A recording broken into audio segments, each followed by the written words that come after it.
3 men stormed my cabin. Boots splintered the wood, guns up, eyes hungry. They expected a tired accountant. They found me instead. X-Delta Force doesn't fade. It waits. 5 moves, that's all it took. 1 neck, 1 elbow, a knife from the counter. The last man begged, but I had no use for begging. When it ended, the silence was thicker than their blood.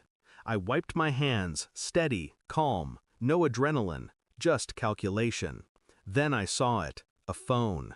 Dropped from one of their jackets, screen still lit. A text message, from my wife. Make it look like a bear attack. Make him scream my name. My pulse slowed, not quickened, slowed, the way it does before a trigger pull. I typed back, fingers steady, job done. Bring the money to the cabin. I set the phone on the table, waited. For her, for the truth she didn't know I already held in my hands. Her betrayal didn't feel like fire, it felt like frost, a slow spreading numbness, eating me alive from the inside out. I replayed her words in my mind. Not words meant for me, words meant for my killers. Make him scream my name. That was no accident of phrasing. That was cruelty. I thought back, her late nights, the laughter over text she claimed was just work, the perfume that lingered when she came home. I had asked questions once. She had answered them too quickly. I let it go, because war had taught me to save suspicion for when the evidence was real. Now, it was real. The men were dead on my floor, and her fingerprints were on their reason for being here. I cleaned up, methodical. Every body dragged outside, staged. Claw marks carved into flesh, wood, fabric. A bear attack. Her request fulfilled. Not for her, for me.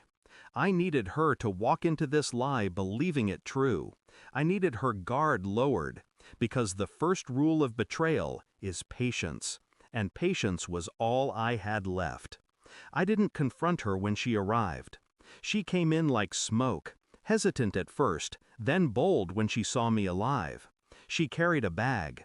I could hear the bills shifting inside. Her eyes widened at the staged carnage outside the cabin. She covered her mouth, half in shock, half in awe. "You survived," she whispered. I only nodded. She dropped the money on the table. The phone buzzed again. Another message, from him, the man she thought was hidden. Is it done? Did he suffer? She didn't know I'd seen it. She didn't know I'd already traced his number, his name, his address. I watched her movements carefully. The way she avoided looking me directly in the eye. The way her shoulders stiffened when the phone buzzed again. Inside, the storm raged. My son's laughter, her vows at the altar, all of it colliding with this moment. Outside, I was still, stone, a soldier waiting for the final command. She poured herself a drink, hands shaking. You don't look surprised," she said finally. I stayed silent, because silence forces the guilty to fill the void with their own confessions, and she was almost ready. The evidence sat between us. I slid the phone across the table. Her phone, her messages, her voice recorded on the cabin camera she didn't know existed. She froze, eyes darting between the screen and me. Her lips trembled. You weren't supposed to see that." I studied her. No rage, no shouting, just observation. "Who is he?" I asked. Her silence was answer enough. She tried tears, tried shaking hands, tried reaching across the table. But every move was theater. I leaned back, let the weight of truth bury her. Because the cruelest weapon isn't a fist, it's knowledge. I stood, took the bag of money, tossed it at her feet. "You wanted a dead man?" I said. My voice was calm, cold. "Congratulations, he's gone." Her mouth opened, closed. She tried to form excuses, bargains, lies. I left her nothing to grip. Instead, I placed a single envelope on the table, documents, divorce papers, evidence already forwarded to lawyers, to friends, to her family. Everything she built shattered with quiet precision. Her hands shook as she opened the envelope. She gasped when she saw her own texts printed, her own words signed in betrayal. I didn't smile, didn't gloat. I simply watched her crumble. I walked out of the cabin before she could beg. The woods, the sound of her sobs.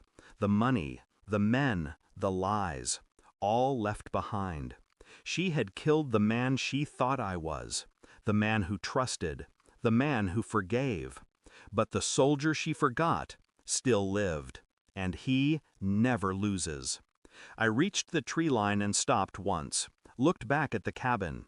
The light in the window flickered against her shadow. Small, desperate, alone.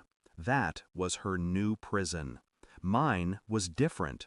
A quieter one. Built of silence, discipline, control. I lit a cigarette, the first in years. Smoke filled my lungs, heavy, bitter, grounding. The wind carried her voice faintly, pleading, broken. I let it fade. Because she wanted me dead. And in a way, she got what she wanted. The man she betrayed is gone. The one who remains owes her nothing. Not love, not hate, nothing. Thanks for watching. Don't forget to like, share, and comment.